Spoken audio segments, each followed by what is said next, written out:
and we don't know what he's trying to achieve or how exactly he's going to go about it. But aside from that, the other problem I had with him at the end there is that his role was too much of a direct retread of Return of the Jedi. The end of Return of the Jedi. I felt like I was just watching the throne room again, the Return of the Jedi, only on acid. Again, it was again like turning on Return of the Jedi, you just taking acid. And I just wanted the Emperor to do something new, a little bit different. At least in the prequel trilogy, we got to some different things from him. We got some complexity from him. He was the best character in the prequel trilogy. But in this, he was just a cackling maniac again on steroids. So while he was shot beautifully, I agree, and it was acted beautifully by Ian McDermott, they didn't... I have a quick question. Yeah. Has anyone here not taken acid? Raise your hand. Okay. I just think it's ironic that you keep referring to an acid trip. Okay, it's just your imagination running wild. And the ending was... An acid trip is much more like Salacious Crumb pulling 3PO's eye out of its socket in slow motion and putting it back in over and over again. The ending, though, was just... That is the fact that the whole thing was over the top. Not just the fact that they're repeating Return of the Jedi with the Emperor's cackling self magnified 10,000 fold. But they're magnifying everything, where they have the thousands and thousands of Star Destroyers coming out of nowhere. And where the hell did the Emperor get the resources to create those when he's there alone on that world? Where did he get everybody to man them? I mean, what? That's my thing. Come out of nowhere and they're fully manned and ready to go. Which makes you wonder, why do you need a wayfinder to find the planet that has billions of people that have been working on these Star Destroyers, and that obviously has had people they had to bring in resources. I mean, there was that planet. Did all the resources come from that planet? None of it makes no damn sense. That, I mean, and also the thing you have to take your ship through, the big barrier, the whatever it was, is they blatantly show it just kind of off in the distance, and so why don't you just go around it? The space is clear all around Exegol except one direction where that. So are they saying it take too long to go around it, or any? Boy, the plot holes we could just go on and on and on about because they weren't thought out at all. The plot was not thought out. It didn't make sense. And if it had shown a little more restraint, though, I could have tried to overlook those plot holes. If he had a smaller fleet or something, but it was just so over the top, hit you in the face with how utterly ridiculous it was, that part made me mad. And it made the replication of Return of the Jedi so magnified seem even more ridiculous to me. So I did not like the ending with the Emperor. It's not that I objected to bringing the Emperor back. If he had been brought back in the right way, like Carillion was saying, I love seeing him again, but I thought it was poorly done, and they just tried to throw a lot of spectacle at you to try to make up for all of the problems they had with the plotting around him, and it didn't work for me at all. Can I say one more thing real quick? If I haven't worn this subject out yet, while we're on the Emperor, I think there was potentially a plan for the Emperor from The Force Awakens, and the reason I say that is because we've talked about it. Rey's theme is a reflection of the Emperor's theme.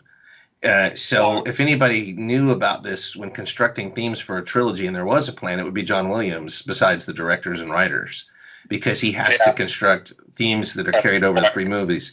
I think that's pretty compelling, that there was at least the potential for a relationship with the Emperor there, whether it was grandfather or not or what. The other thing is that Kylo, I always go back to this, but the most intriguing line for me from The Force Awakens was the Kylo Ren to Vader's mask, "I'll finish what you started." What did Vader really start? If you look at it from one perspective, it's obvious that he was evil. From the other perspective, Anakin tried to save his family and couldn't. But Anakin destroyed the Emperor. Or did he? So if there's some kind of knowledge there that a manifestation of the dark side continues, and therefore it could be talking about bringing balance to the Force by opposing the dark side. You could be talking about destroying the Emperor particularly. That line implies a lot to me that if they had followed through, I would have liked a lot better. And if you're going to turn Ben Solo good, which we can get into that next maybe, wouldn't it have been cool if he had some agency in the whole thing and knew that was where he was going from the beginning, which was one of my pet theories, was that, yes, he was a double agent, but he was a true double agent in that you can't just say I'm evil and be with the bad guys. You have to be evil. Right. In this universe, they sense everything about you, or only the stuff that but that you don't keep very, very well hidden. But you have to actually be evil, participate in evil, kill people, do all that stuff, or you won't be in with the group. So right. I would have liked it if it had been a story of him deciding to go down the evil path because he felt like that was the only way to resolve this whole thing once and for all. And Luke opposed that, saying, no, you don't get it. We never give in to evil no matter what. Your life is more valuable than ending this conflict. And once you get into it, you're lost. Yes, yeah, and that would have been the case. The more he gave into it, the more it consumed him. The sacrifice. Mm-hmm. Yeah, he would sacrifice. And it was hard to come back. I also think that the Vader's mask, I would have liked, I know this sounds hokey, but even if they'd had the essence of Palpatine somehow attached to Vader's mask, because Vader held up the Emperor over his head and threw him down the shaft, and I know, and then this blue smoke came up or whatever, but some kind of link to that scene could have been acceptable, that once Luke burned the armor, that Anakin's spirit was free and Vader was gone, but maybe the Emperor's malice or something, kind of a Lord of the Rings type of thing, latched onto some artifact from that moment, and that's how it got from the destroyed Death Star to somewhere else, and then when Kylo Ren went and took the helmet, he kind of spread it around or whatever. It was still, and that's where he started getting tormented. Maybe even it was Ben Solo who went and got the helmet and then turned evil afterwards. I'm not saying take away Ben Solo's agency by making him a mindless, slave to someone, but anyway. Some kind of explanation would have helped. And this film was full of exposition, which we haven't touched on, but it was way too much exposition already, so they couldn't really do that. But they could have done some cool callbacks and shown us. They could have filmed it, instead of having someone tell the story, they could have shown us kind of what happened and how the Emperor got there. Mm-hmm. But anyway. Since we're talking about the Emperor, why don't we talk about Rey being a Palpatine next? Because that's another big point of controversy about the film. Okay. It's the choice to give her that heritage when in The Last Jedi, Kylo Ren had told her that her parents were just junk dealers and she had no heritage connected with the Force by blood. What do you guys think about that choice? I'll let Corellian take this one. Well, I didn't mind that she's a Palpatine. I thought it was a unique way to go, and I didn't see it coming. As opposed to her just being another Skywalker, like everybody kind of thought from the beginning. I thought it was at least a little bit of a left turn. So I didn't have a problem with it at all. Again, it's just something that didn't ultimately pay off because we didn't have enough build-up for it. You just at the last minute, like you said, everything was so dismissive in The Last Jedi of her heritage. It doesn't matter. She's nobody. You're just, literally the offspring of a couple of drunks, who didn't want you. And then suddenly, ding, it's Palpatine. It's like, what was the point of the misdirection in the last film? Was it a misdirection, or was it just kind of like what Greedo keeps saying, the comment of a stupid character, who doesn't know any better? But for me, I didn't have I thought it was a good idea to make her a Palpatine. I thought that was kind of neat. Because I guess partly because I didn't see it coming, didn't expect that, so I didn't have a problem with it at all. I enjoyed it. Can I respond to it? Because there a lot of complaints that I've seen about this choice is that it denies Rey's agency that was set up for her with her discovery that she didn't have a Force heritage in Last Jedi, that somehow that gives her more agency in developing a Force on her own. And I can't agree with that. I would have been fine with her not having a heritage connected to any of the Force-sensitive characters, but I also don't mind the choice to connect her with Palpatine, and I do not think it takes away any of her agency as a heroine, because she deliberately made her own choice at the end of that film against the heritage. She chose against the heritage. She chose her own family. Right. She chose the Skywalker family, and she has no blood connection to them at all. So it's the whole idea of families of choice and choice connected on ethics and a moral choice, rather than something that is connected by a long tradition and a tradition of blood heritage, they seemed, for people who thought that this movie was reinforcing the blood heritage of the Force and that choice, I don't think that's the case at all. To me, it was reinforcing the aspect of choice. And that they have hints that other characters could be Force sensitive about whom we have nothing about their heritage. It still can support that idea of the democratization of the Force that they were trying to promote at the end of The Last Jedi. I think that's still possible. The choice to make her the granddaughter of a Sith Lord doesn't undermine that at all for me, because she went against her heritage. And the transformation of the Skywalker heritage at the end of the film, when she chooses to be a Skywalker, and it's no longer a blood heritage of midichlorians being passed down from one to another. It's a moral heritage of who you are morally as a person inside. That, to me, was a beautiful transformation of the Skywalker heritage. It had to do with the choices that she had made throughout the sequel trilogy. So I kind of liked that they made her connected to a Sith Lord that you think would be a binding heritage for her, and gave her the power to reject it. So that, to me, was something that was more empowering. I don't quite understand the people that have a problem with it, except that maybe they're reacting. It's people who really like The Last Jedi, and they're reacting against some of the changes that this movie tried to bring about. And what The Last Jedi proposed. But I like that, and I like, too, how it kind of balanced out Ben Solo, coming from the Skywalker family.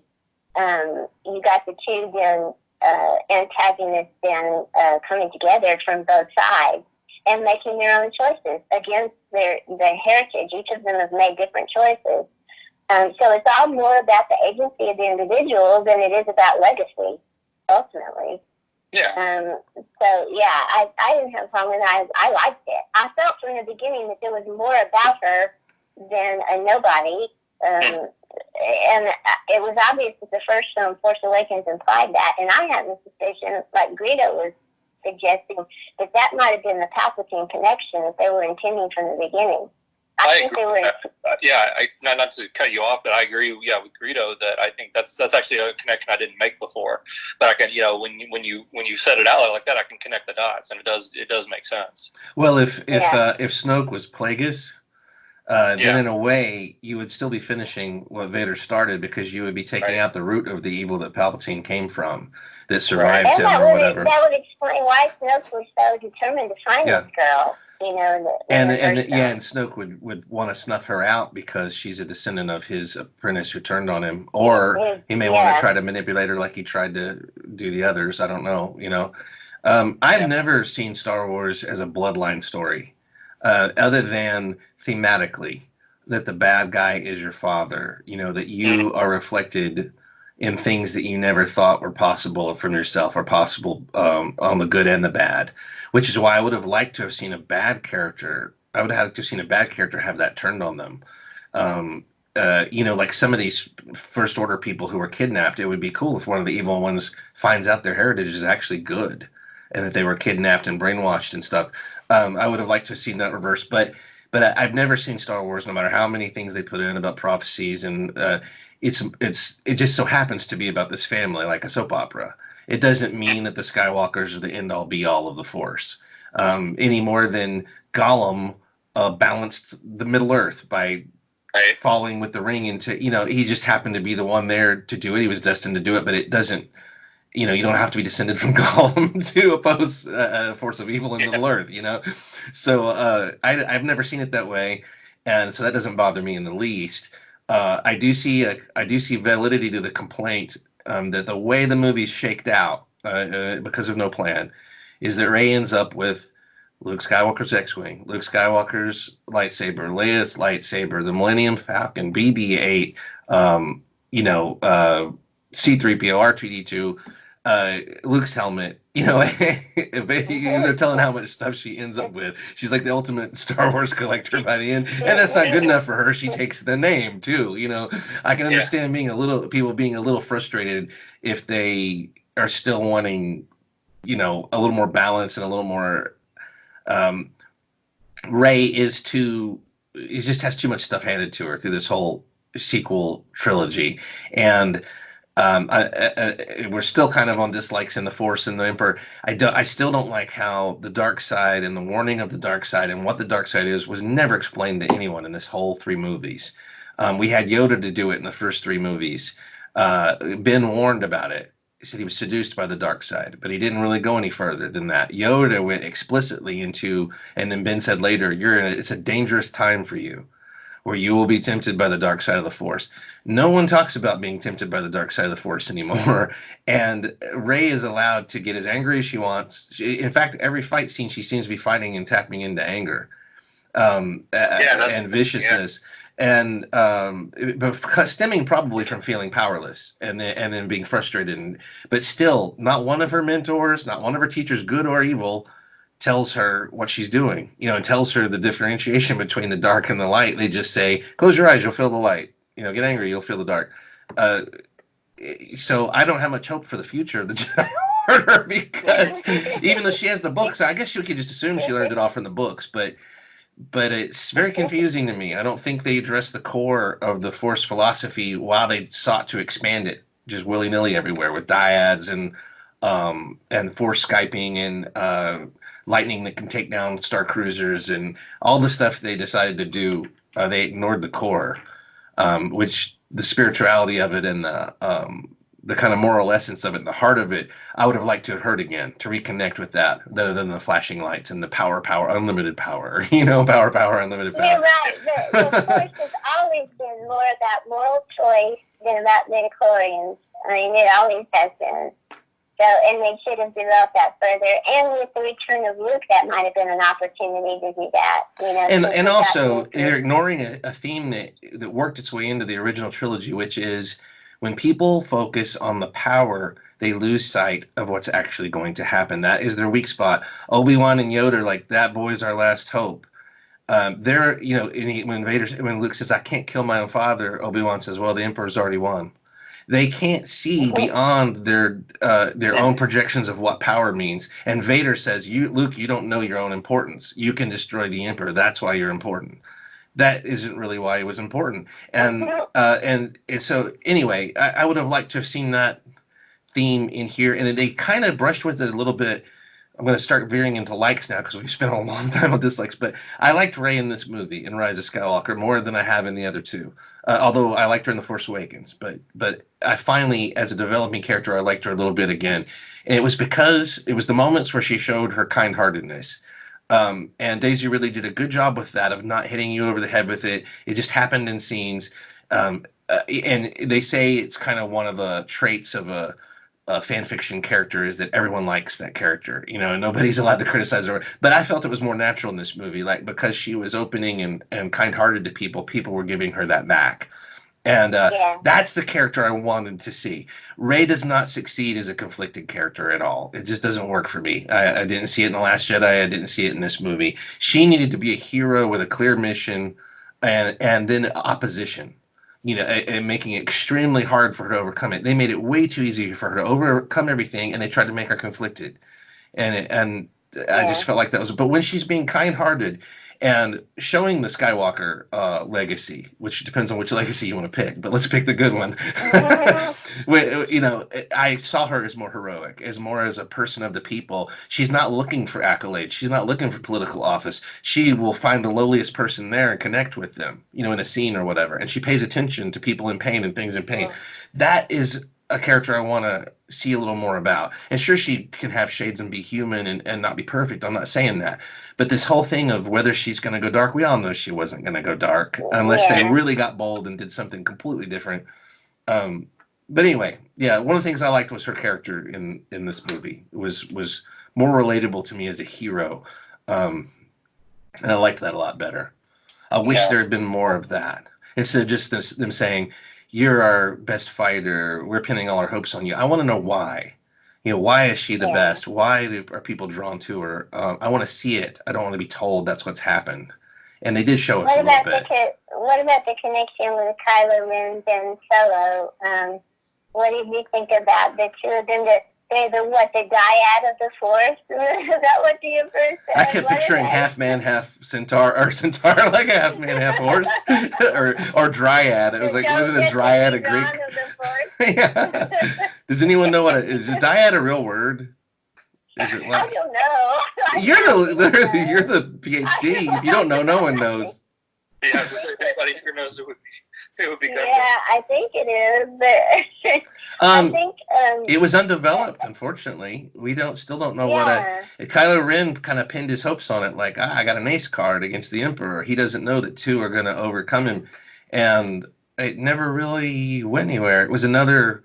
I mean, it did. It went as far as the movie, but it didn't have the impact or the significance or the depth that it should have had if they really wanted to flesh that.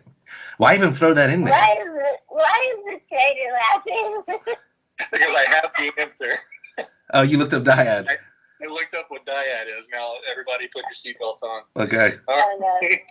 A dyad is a structure in the cardiac myocyte located at the sarcomere Z line. Of course. It is composed of a single T tubule paired with a terminal cisterna of the sacroplasmic reticulum.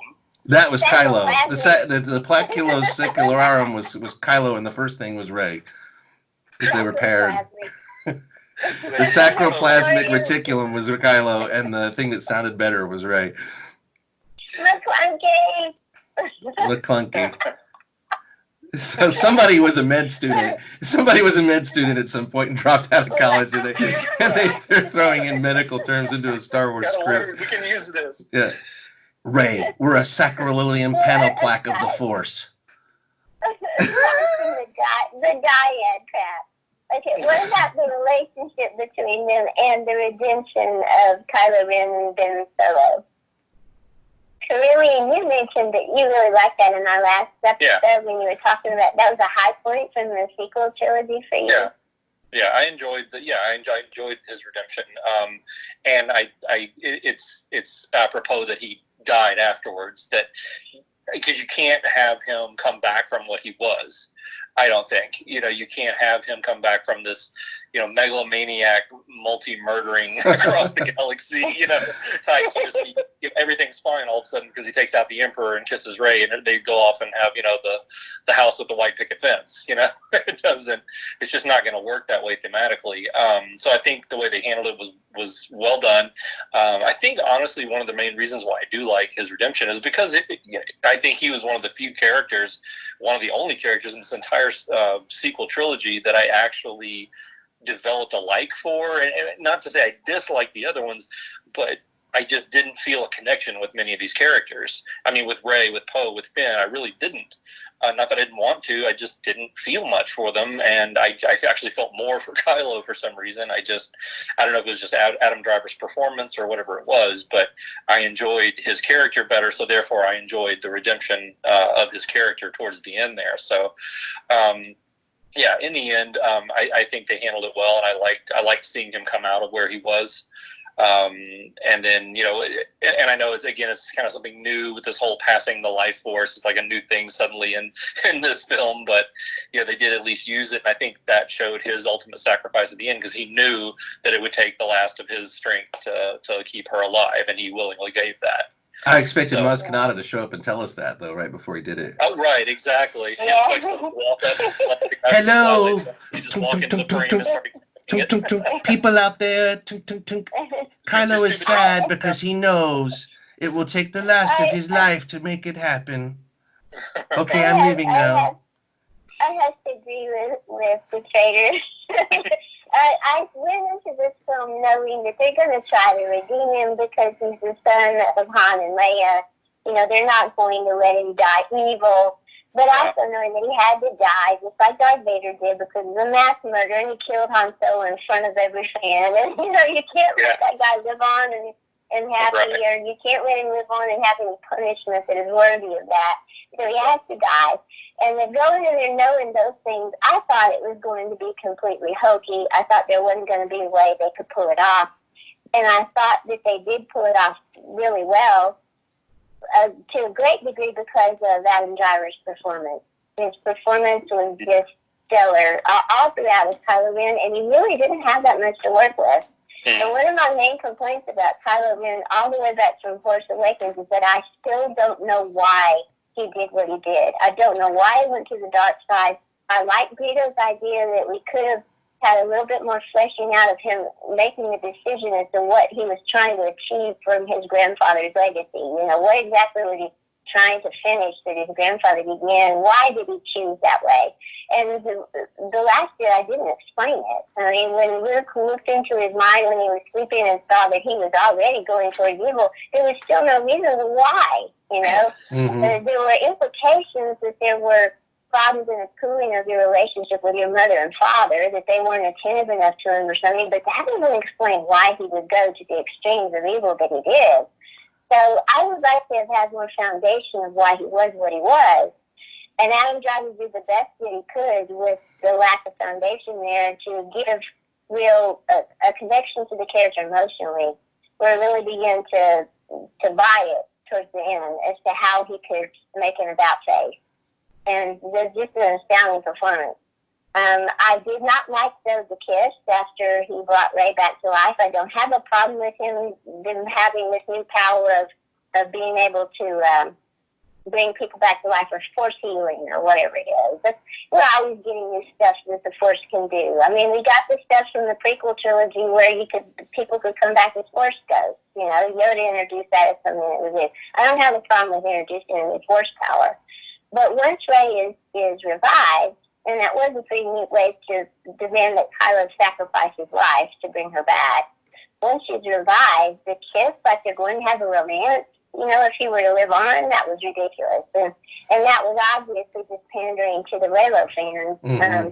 And I can't, part of me understands where that comes from, but I'm also appalled by it, that people could support a romantic relationship between their heroine and a guy who was a mass murderer and who had murdered his father right in front of her, and an abusive guy who tried to tell her that she was nothing except to him.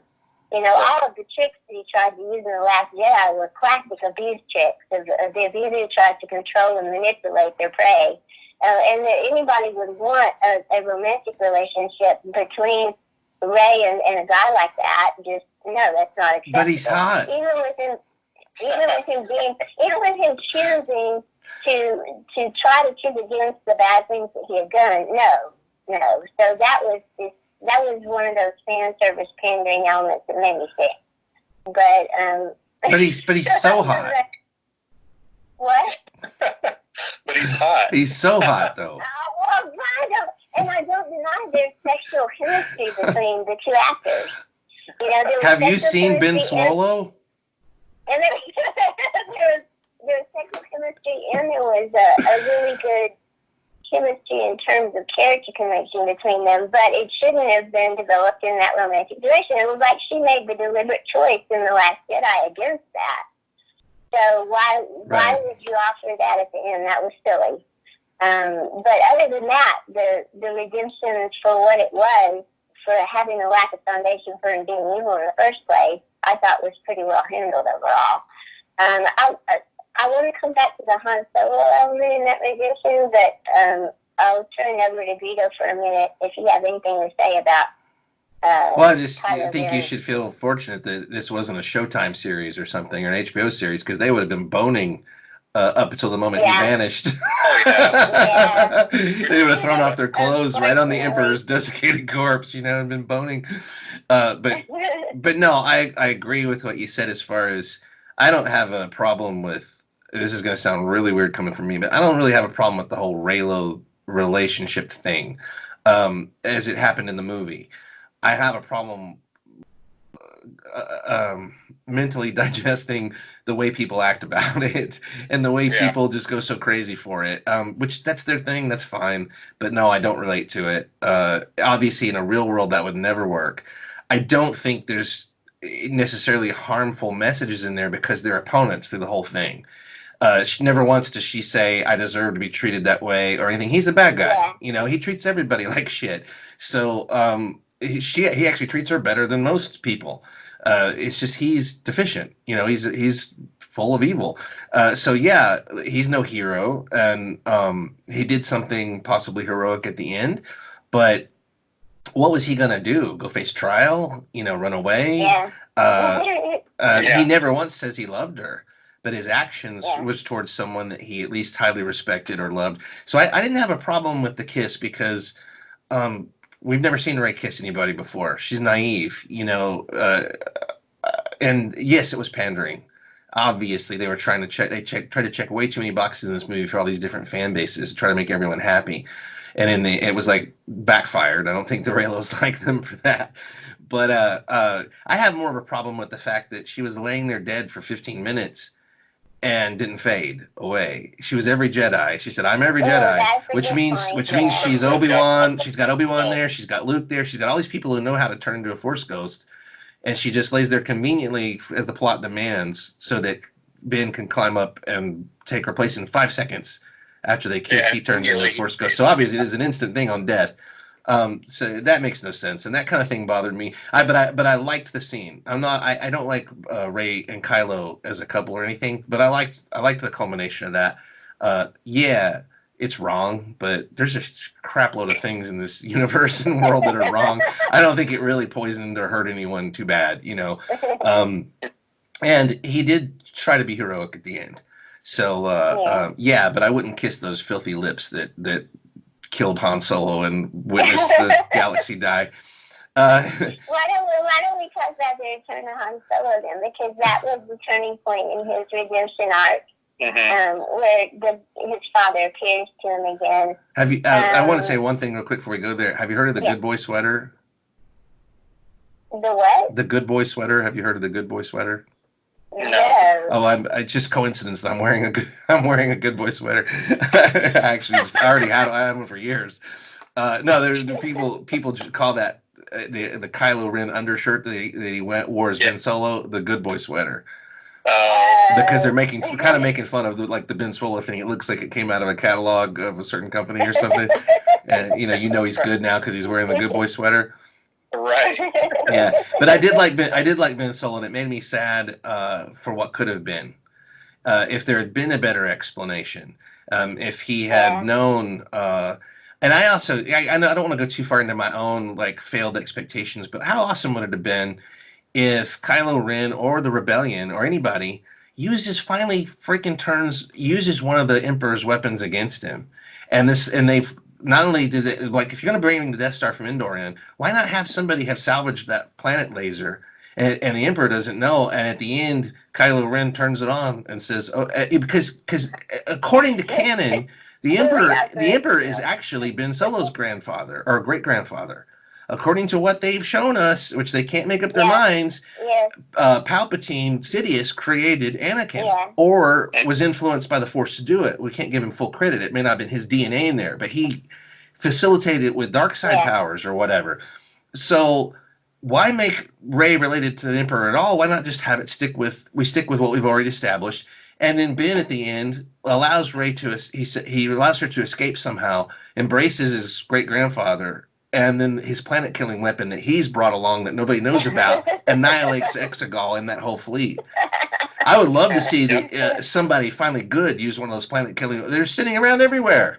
So why not use it? This planet was desolate, full of just evil robe-wearing fanatics. It's perfect. If there's ever a planet you want to destroy, it's this one, right? Yeah.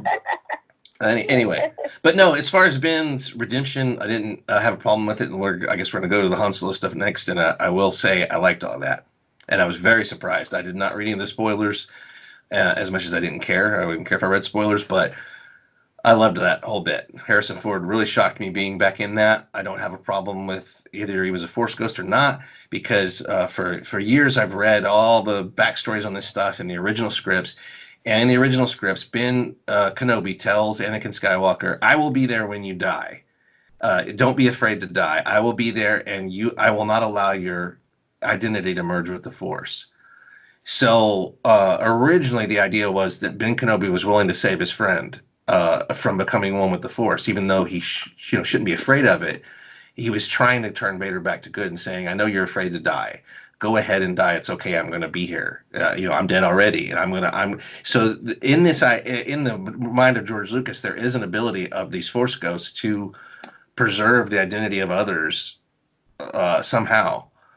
So anyway, I wouldn't have had a problem with Han Solo. I wouldn't have had a problem with Han Solo's identity living on somehow because either Leia or Luke or someone else even who's in that, because people get it wrong. Being one with the Force isn't when you fade away. You fade away, you actually preserve your identity for however long. We don't know how long, but everyone else becomes one with the Force when they die. They just join the big communal. Could it have been, let me ask you guys this, because I'm wondering about this from the film. Leia's death coincided with Ben being redeemed, and she obviously sends her Force powers out to touch him. But did she also bring to him the vision of his father? Could it be that you're talking about the possibility that it's not just memory in Kylo's mind, but it's actual preservation of Han's spirit in some way? Could it be her projecting Han's spirit back to her son so that they can have a reconciliation? I wondered if she wasn't involved in that somehow. Yeah, I didn't actually interpret it that way. To me, it all boiled down to she reached out to him and touched him. And him sensing her presence. Obviously, we know in the practical sense, it distracted him long enough for Rey to kill him, basically, before reviving him. But not that was obviously Leia's intention. I just think it happened to be coincidence that it happened at that moment when he was literally in a lightsaber duel with Rey. But I think that after he is, literally stabbed with his own blade, and then brought back to life, that is what changed him forever. That's what did it. The fact that he knows that he's dead, and the only reason he's alive now is because Rey, gave him basically. And that is what made him introspective enough to actually envision his own memories of his father. And also the next step, of course, was to throw away the lightsaber as the symbolic gesture of I'm done with this life, and basically Kylo Ren is dead at this point, and I'm Ben Solo again. I like the way he did it too, where he basically was distancing himself from a murder weapon. He conveyed somehow disgust and get this thing away from me. How decisively he did it in his body language and everything. Was he knew that was the part of himself and the actual weapon that was used to kill his father that he can't take back, and he was throwing it away forever. He didn't want to see it again. I thought that was a beautiful scene, and like Vito, I was totally shocked by it. I really did not think Harrison I thought it was Luke. Be back at all. When he said, "Hey kid," I thought it was Luke, because Luke said, "See you around, kid," at the end of the last one. Yeah. Yeah. I had no idea Harrison Ford was coming back. And I also like, for all of J.J. Abrams' tendency to just retread stuff, in this case the thing works. It's a retreading of the death of Han. Only they're reversing it all for the redemption of the son. And I really liked the way it was played. I thought both of them acted it so beautifully. And in the last episode, Vito talked about his mixed feelings about the death of Han and the Force Awakens. And I thought that with this scene, they captured all the best aspects of that original scene and revived them to make the emotional turnaround of that character more convincing. So I thought that was a home run for this film. I'm really glad they got Harrison Ford back to do that. And it was maybe critical in making the turnabout for the Kylo Ren character more believable for me. I agree. Yeah. If Carlene, you have anything else you want to say there on that? Yep. I had a couple more things I want to say. I think you nailed it, Carlene, completely. Like, with your analysis was perfect of probably what that scene actually was, and what and it makes perfect sense to me. I don't see anything weird about him seeing his father and resolving that within his own mind.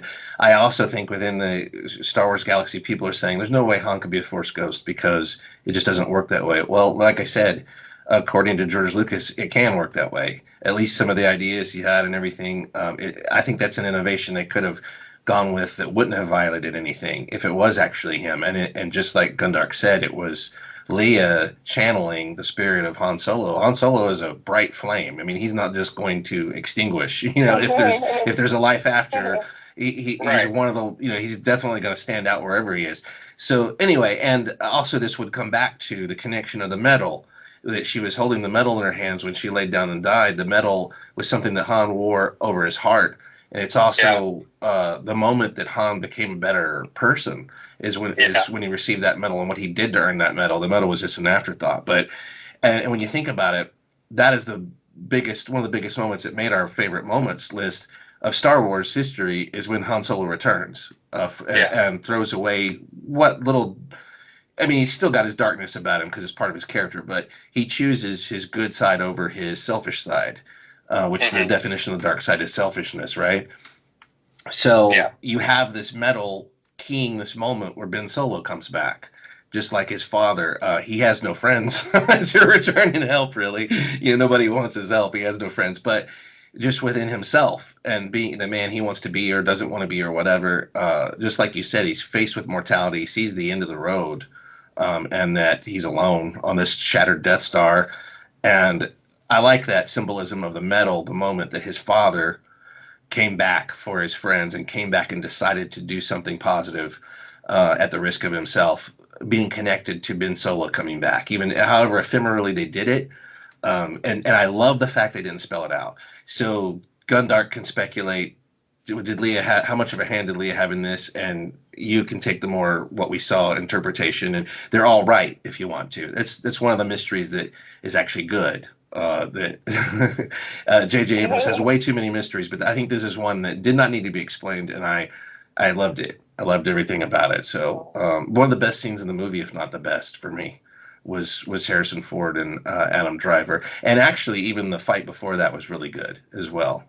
And I do believe it wasn't a coincidence. Carillion said it was a coincidence that she happened to reach out. Leia reached out to him at that time when she died. I think she knew what was going down because they established that Rey was her apprentice, and Rey was in mortal danger.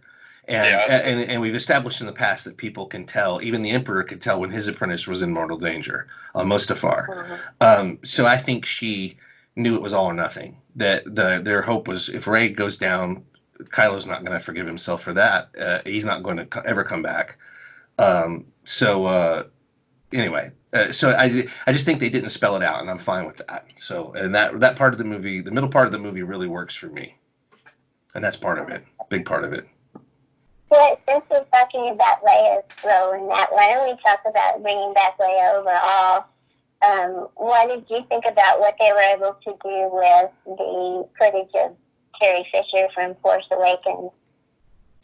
I mean, I think that obviously they only had so much they could use, and they did okay with what they had. It did leave a few holes that, that like Greedo was saying, we had to have Maz step in and narrate for us because he didn't have the footage of Leia doing certain things or saying certain things. Still unnecessary. But I wouldn't say I was disappointed. There was actually ended up being a little bit more than what I actually expected there would be. So I didn't really have a problem with it in the end. So yeah, I mean, I thought I prefer what they did to just saying that, in the time gap between the films, she passed away. That would have been horrendous, to just say, yeah, Leia's gone, Mm-hmm. Yeah. So I do like how they did it. I like that they did it with that footage of Carrie Fisher as well, as opposed to trying to reconstruct her like they did with Tarkin in Rogue One. Yeah. I don't think that could have worked at all.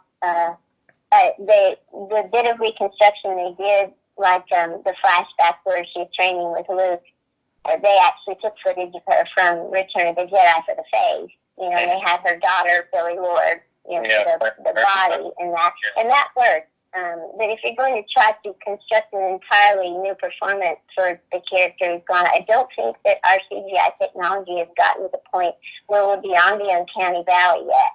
Yeah. So that would have appalled me to try to do that with Princess Leia, and it would have appalled me, just like Carillion said, to just say she's dead. You don't say goodbye to her. So with the footage that they had, I think they did the best that they could. we would have, of course, loved to see her say more important things, you know, things like that, but they just didn't have that kind of footage, and they didn't have the kind of voice material for her where they could do something like that.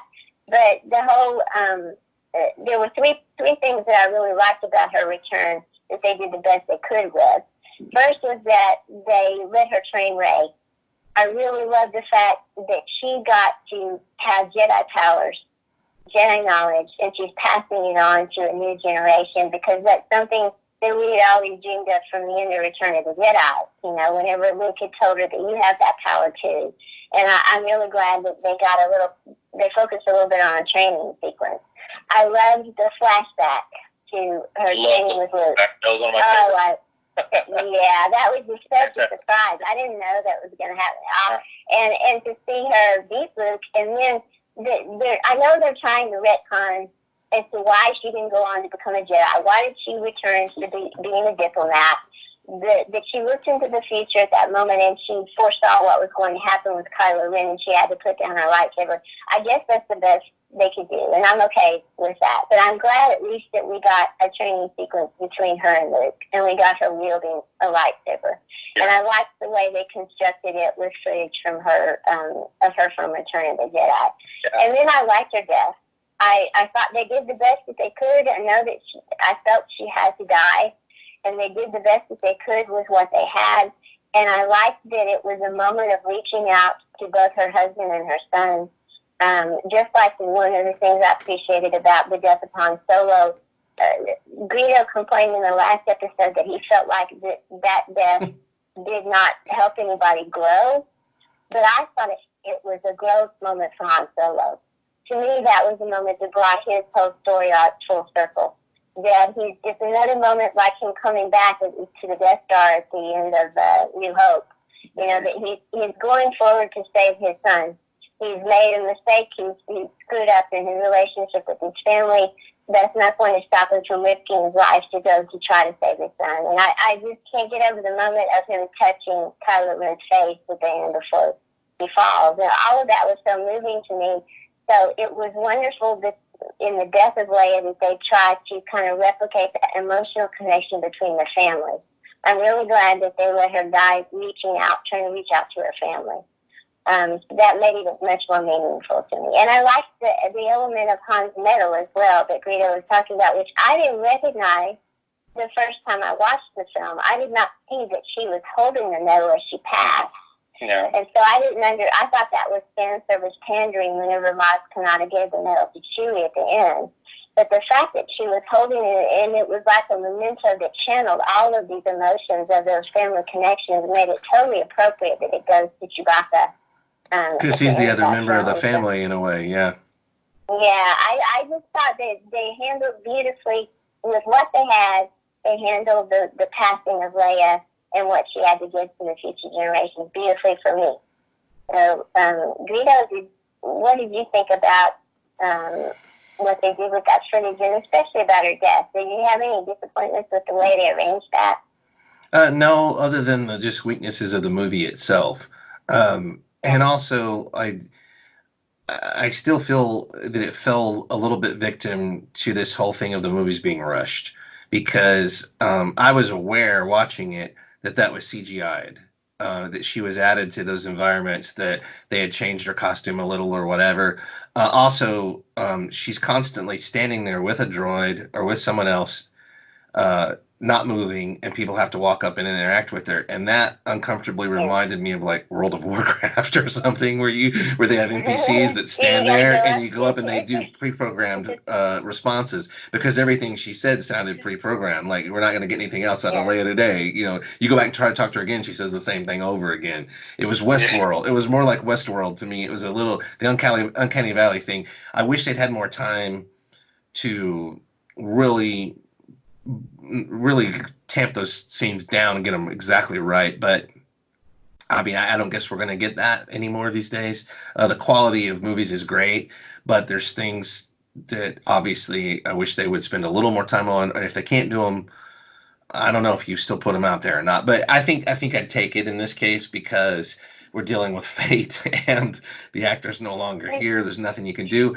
They screwed up the middle movie again. I mean, that's the whole thing. They screwed up the middle movie. They bet on the wrong twists of fate, or they just didn't think or plan ahead. I mean, so we're left with what we're left with. But I think her death was done about as well as that could be expected. If we could just go back and cut that line from Maz Kanata, it really, really bothers me. I hate it, and it's so unnecessary. And the scene would be absolutely beautiful without that. Other than that, I had no problem with her. I always wanted Leia to have a Jedi legacy and everything. Again, it felt like retconning. So it's something kind of like Palpatine. Why wasn't it hinted at in the other things? And it was hinted a little, like she felt Han Solo die. But I'd like to know why more so than your son's death is at the end of this path, because his death was at the end of the path anyway. So, and she directly intervened and allowed her son to be, his enemy, to vanquish him when he had the victory. So, and it led to his death. So, there's just some things that are inconsistent there that they just had to do the best they could with it. There's too much movie here. If they had stuck to the core characters that we cared about and developed this more and gave us more, the movie would have had a whole lot more impact and everything, instead of just the eye candy that was pushed on us for most of the movie's run. So, but no, I liked that. It is what it is. But I thought they did a pretty good job. What about the return of Luke? Sorry, I totally lost the time, and I literally have like 3 minutes before I have to get going. I'm sorry. That's okay. Well, why don't we just do a part 2 at some point? You guys, or we can do that, okay? Or you guys can go on and finish up if you want, or we can maybe reconvene in a couple of days and do a part 2 or to finish up. Yeah, let's just do that.